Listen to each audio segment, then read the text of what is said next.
Welcome back, ladies and gentlemen, to Enthador. I'm Marcus, Mr. Aurelius if you're nasty, and this is Dwarf Fortress version 0.43. That's right, it's a different number. We upgraded to the latest version, which adds some cool stuff, including a much more streamlined job manager, such that they removed the workflow plugin from DF Hack as it was no more needed. But that is not why we're here. We're here because the Forgotten Beast Osi Sophie Putabami has come, a towering quadruped composed of mud. It has two long, straight tails, and it has a bloated body. Beware its poisonous sting. Now, this Forgotten Beast is incredibly easy to kill. It's made of mud, so one bolt pretty much will nail it. The problem is, it's in the second cavern lair, which is connected to the first cavern lair by a pit and a downward staircase.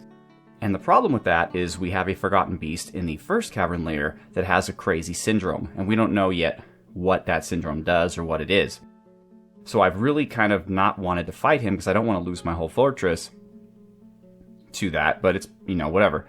So in this episode, I think, I was debating whether or not to come back to this episode because we're near the later episodes. I think I want to make each one of these fortresses no more than 30 episodes. So we're about at number 20, but I figured, okay, well, it's interesting to announce a new Forgotten Beast, and we can do this episode is we can start preparing our defenses against them. But before we do that, let's profile a dwarf. So we have a couple new dwarves, basically children who grew up. We have Alun, Rupdeus, and Garaeth. But another interesting addition to our fortress is Cursar. Now, Cursar is pretty interesting because I will show you. Let's get rid of the Forgotten Beast for right now. Cursar is a human. So, Sandpillar is now multicultural. Let's see here, view unit. Yeah, and apparently she has a husband who is not in the fortress. She worships a human deity. She has two, I presume, human apprentices and a former human master, but is on friendly terms with a number of our dwarves. Yeah, so this is how you find out what their race is. Relationships of the human unassigned Cursar Edriquispep, which means rag bridle. So yeah, we have a human in the fortress, guys. Hooray! All right, let's take a look here. So we're going to do a dwarf profile. Number 20. Wow, that's way back at the beginning. Let's go up there. Number 20 is Coldnar. Coldnar's been around this channel for a really long time, so I'm glad that we were able to get him. Let's see here. All right, Coldnar. Let's learn about you. Your last name is Blockade Saber. You're unassigned. You do have a bedroom. You are the husband of Olvar Stonesong and the son of Leviathan TM and Swain Forkbeard. Otherwise, Reinhard is your paternal grandfather, so we actually have a pretty long family tree of yours here in the fortress. And then you have 3 dwarven children in the fortress that are younger than you, siblings. Your aunt is Sophia Stonebaum, and Hezekiah Bearchild, and Nebuchad. And your uncles are Cordum Ironheart, Mazd, Ersion Croman. And you also have cousins Matthias, Alun, and Toon, a dwarven child. So that's your family. I'm good, is your thought. And wow, okay, Coldnar. Basically, Coldnar has seen so many creatures die that Coldnar just does not feel anything anymore, I guess. Restless, though, after a lack of abstract thinking. Sympathy, after giving someone water. Interest near a fine trap and a fine door. Grouchy when caught in the rain. Satisfied after getting into an argument. And disgusted after retching on a miasma. Yeah, I don't disagree. He is 20 years old. Wow. Oh, that's right. He only has younger siblings. So he has grandparents, but not grandchildren. Coldnar likes pyrolusite, brass, onyx, opal, two-humped camel, leather, crowbone, the color slate gray, leather armor, and crowns. When possible, he prefers to consume giant cave swallow, whip wine, and llama's milk, but he absolutely detests slugs. Alright, cool, that's Coldnar. So let's check out the fort, and let me show you some new stuff. It is December the 1st, or the Dwarven equivalent, I should say, and we have not yet been attacked. Our pigtail operation is still going pretty strong. We're making a lot of cloth. As you can see, our tavern is just the life of the party. We have more bards and poets than I know what to do with, but we're not accepting any of them in. The cool news, though, is that our military is pretty strong. Thorgrim's Auxilia now has 10 units. We have 9 Auxilia units, mostly human, but we also have an axe dwarf, a spear dwarf, and a mace dwarf, but all the rest are humans. And we even have one additional, which I don't even have in a squad yet. I was thinking of making another Auxilia squad, or maybe just having this person go in reserve, but since they joined our fortress purely for the reason of soldiering, it seems kind of weird to keep them away from that. Moving along, we need more furniture stockpiles. Okay, what? Why are there bolts?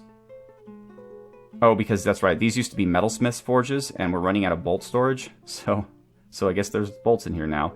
Also, I solved this problem I was having with people dying because of lack of bones, and it doesn't make any sense to me to the point where I think it's a bug introduced in the new version, which is, we had plenty of bones. We had bones everywhere, but while the bones were downstairs in a general refuse stockpile, no one recognized them.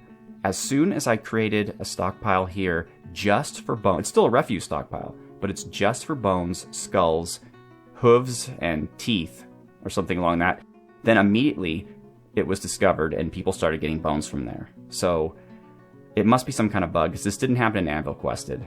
But so if you're having this trouble, create a separate stockpile just for bones, and they will take the bones out from your stockpile. See, look at all these bones here, but nobody was claiming them, nobody was coming after them. Maybe because this is also, in addition to being a refuse stockpile, is also a corpse stockpile. I honestly don't know, but I think you have to separate out the bones. See, in this case, we have corpses, and we got rid of the skulls, bones, shells, and teeth. We left horns and hooves and hair and wool in the garbage, just because we're not going to do much with that. Although maybe from the wool we can make thread, I'm not sure. So yeah, I'm not sure what causes this, but by removing these and then creating a separate stockpile for them, we were able to solve our problem, and we have a new artifact as a result, although unfortunately it was a child that created it, so no named dwarves. This is our meeting hall, as you've seen before.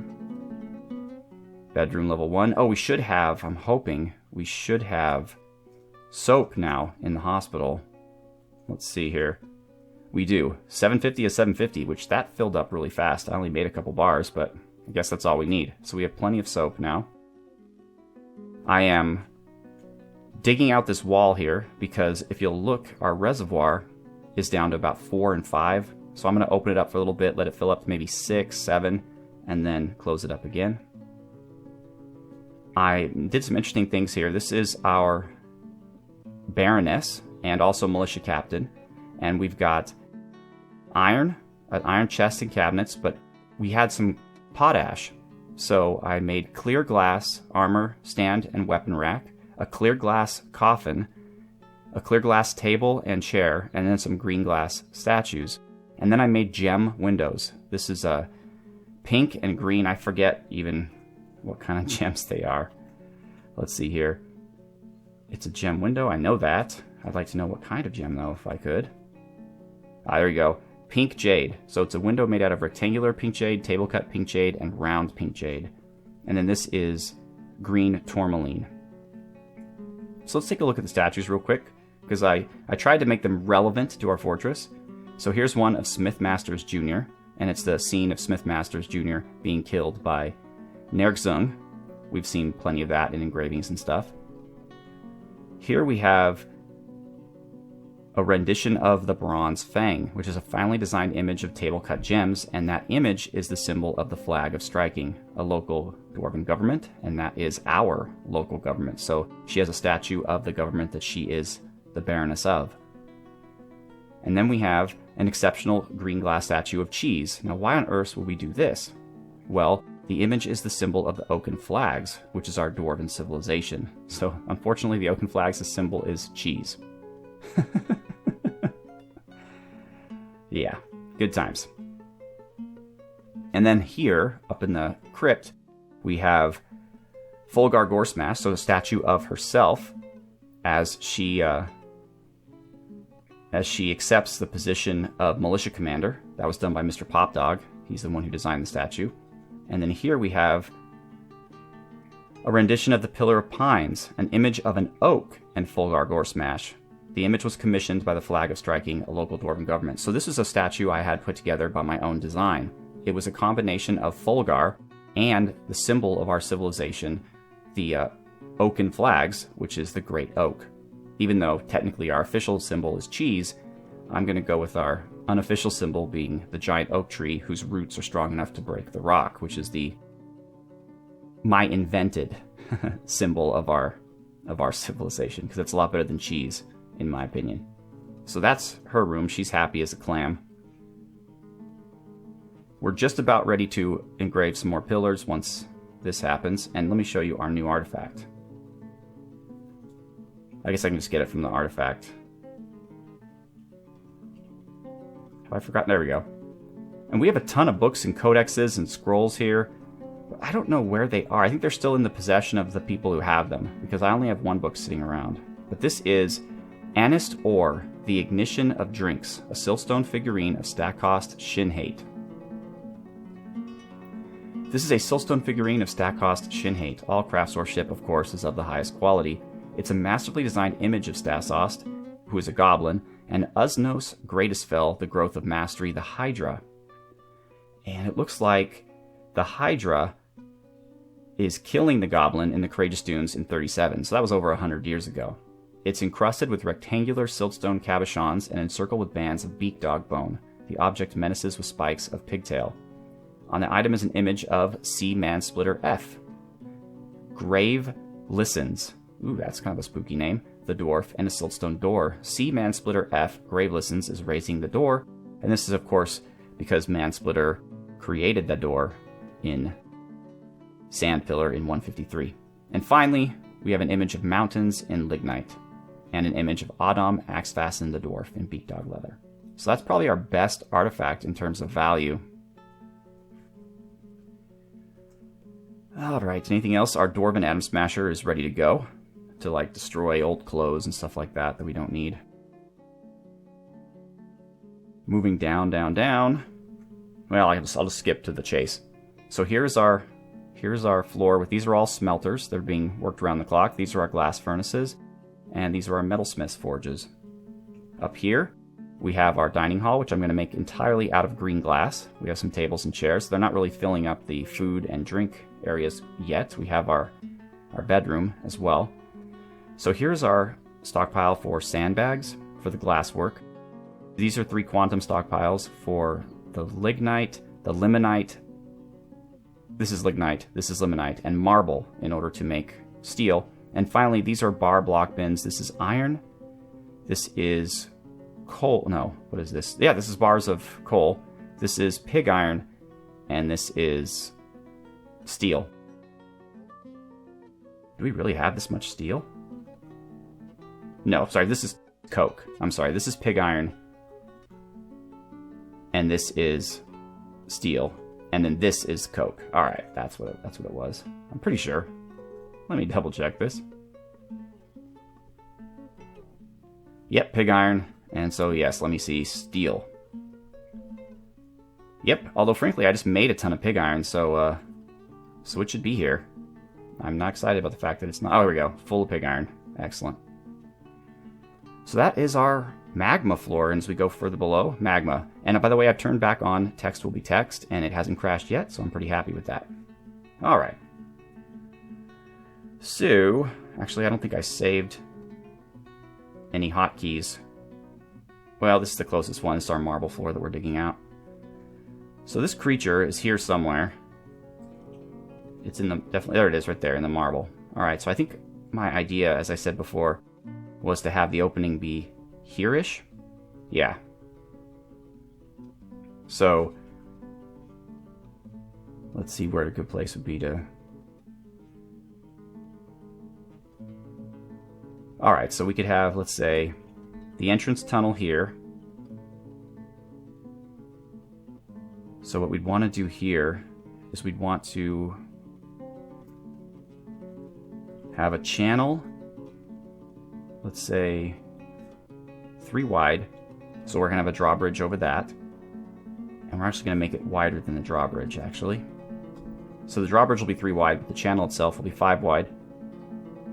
And then, once that's done, we'll have a little bit of corridor to here. Perfect. And we'll go down. Some downstairs. And then some upstairs. Alright, now where do we want this? Okay. So we got to remember, though, where this is going to be digging out. So this is going to be down here, too. So we have to get around that. So let's do just a little bit of space here. And then let's do the corridor over here. And, okay, so we have to remember to... So let's have this go here like that. Alright. And now, as you know, my killing rooms are made a certain way. So, we're going to have... Let's see here. Let's make it maybe 5 wide. So we'll do here.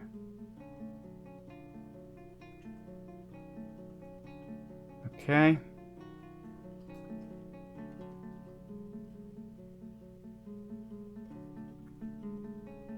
All right.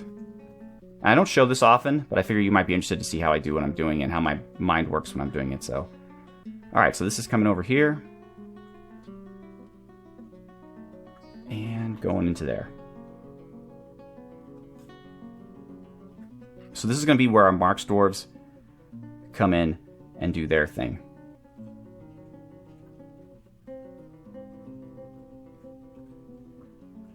So this we're going to X out here.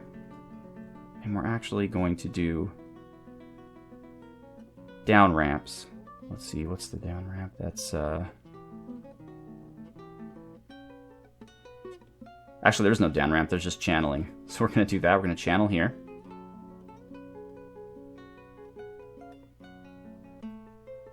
I've just noticed that we're making this awfully long. Like, usually I would normally have the drawbridge right here on the entrance to this place, because otherwise the creature can go over here, and there's no way that we could attack it. But instead I'm putting the drawbridge kind of here, and I'm wondering if that's a good idea, if I should even do that.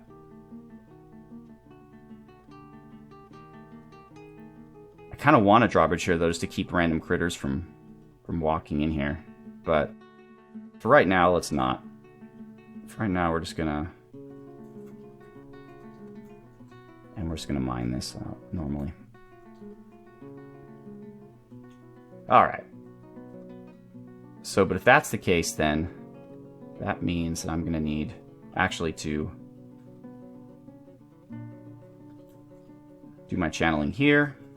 So then I come down to here, and then we'll have one space of regularness, and then we'll have... Is that going to work?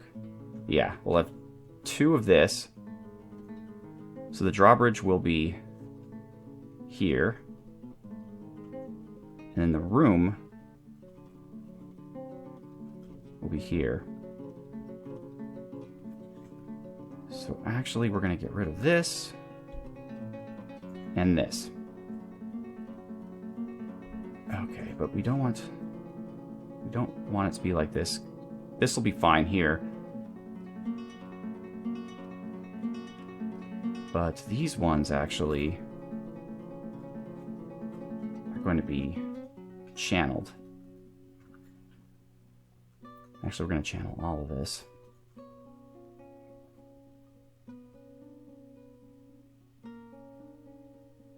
Alright, perfect. And then we'll have our guys come in and carve fortifications into this like we normally do. Actually, it might be a good idea to I was going to say not carve fortifications here, but leave it as a wall. We can decide to do that later if we decide to do that.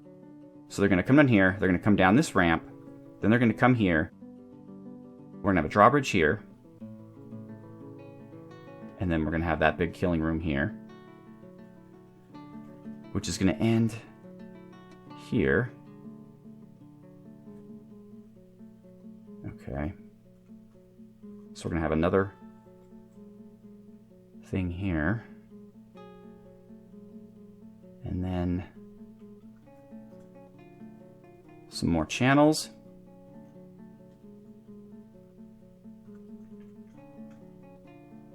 And there we go. Into the fortress.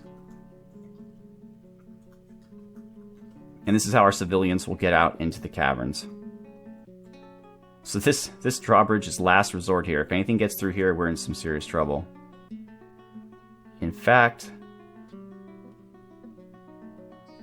let's just put 2 doors here. And I'll put some dogs here in this hallway. And I'll get my melee squad. Actually, I'll get my melee squad like right here. So the creatures that come in have to come in and my melee squad will see them. That's pretty good. I'm happy with that. That way it's not too cheesy. Like if I don't pull up the drawbridge in time, we're just basically screwed. I'm not going to have those up ramp with, what do you call them? The hatch covers on top of them that I can stop. We're going to have to just have good timing, or our melee squad's going to have to take them out.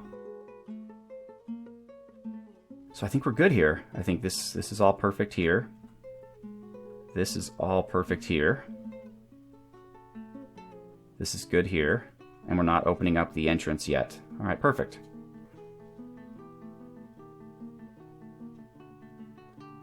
So for the next couple minutes, let's just see if they'll dig that out. There's some blood there from a Forgotten Beast already there, causing some trouble. I don't think I'm digging anything else out. I do have... Just so you know, I've closed off this entire floor since we've got all of the ore and gems and coal out of it. I know there's some blocks, there's some stones there, but I don't really care. They're plentiful. I've closed off this floor as well, since the exact same reason. So it just helps FPS. Our dwarves can't get in here. And I'm digging out this floor. So they are digging this floor. Just the skeleton of the mine shafts. I haven't actually started digging out any of the minerals, although I have dug out a couple of gems. But as you see here, I haven't touched the limonite or the lignite. And I'm being very careful to avoid, as you can see here, my... What is it? My aqueduct. So, that's that. And actually, now that should be ready. Okay, so let's pull this. And once it gets pulled, we're going to count to 5. And then pull it again. Okay, 1, 2, 3, 4, 5.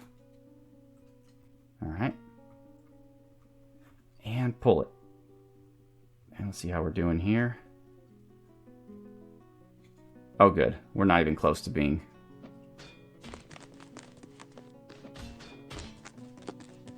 Okay, we're starting to see some 6s.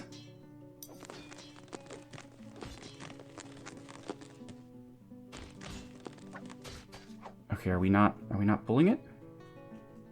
Oh, good. It's just being pulled right now. All right, great. And done. All right, so now we're up to 5 and 6. It'll just keep our wells full a bit longer. And we'll build that wall right back.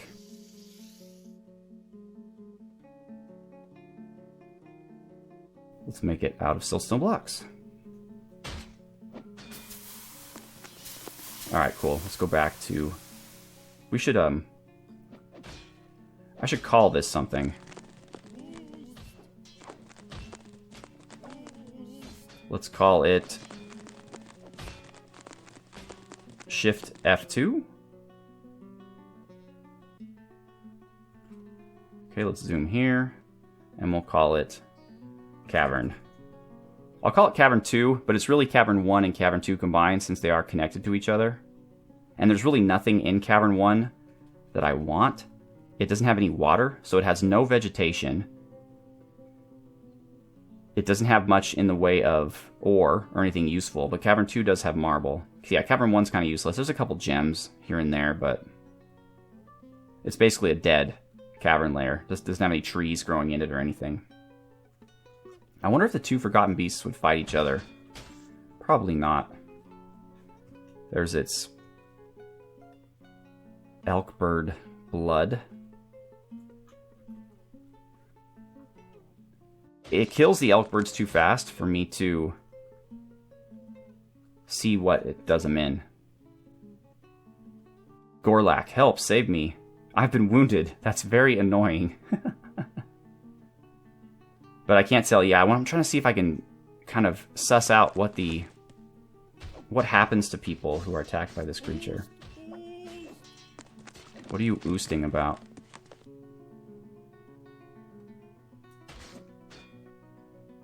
Nothing. They're just sparring. You're not even gonna start digging this, guys? Really? Alright, well, ladies and gentlemen, I guess we'll just have to wait till next episode to see the final results of this, and then we'll let the Forgotten Beast in, and hopefully, potentially kill both of them. We'll see. We have a crack team of Mark's dwarves that are just itching for a fight. So once again, I am Marcus Aurelius. I'd like to thank you very much for watching this episode of Sandpillar. Have a good one.